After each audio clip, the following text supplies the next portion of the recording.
Yana bir 10X avtomobilimizni dinamlarida muammosi bilan qabul qilib olganmiz. Hop, mana hozir zaryadlari 12.56. Mana hozir sekundamerga qo'yamizda mashinamizni zavod qilamiz. Zavod qiling. Mashinamiz zavod bo'ldi. Sekundamerga bosdik. Zaryadi 12. Hozir ko'ramiz necha minutda 10 turga chiqar ekan.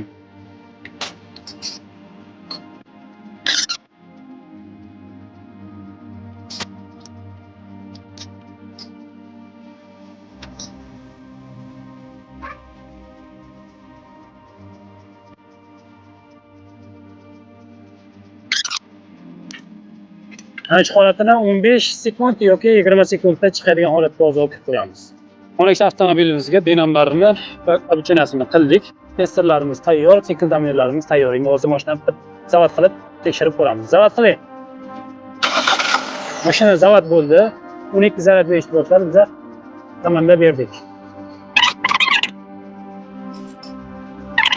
20 sekundga yetmasdan turib, motor o'ch, endi yuqoriga ham o'z ko'taradi. Mana bunda dinamlarni zaryad berishida qish kunlarda kimda muammo bo'ladigan bo'lsa, siz avtomaslarga bemalol murojaat qilinglar. Dinamlarni 20 sekundda 10 turga chiqadigan qilib beramiz. Bizani kuzatishda davom etinglar. Ishlarimizni har doimgidek sifatli, shu bilan birgalikda garantiyalar qilib bitkazib beramiz.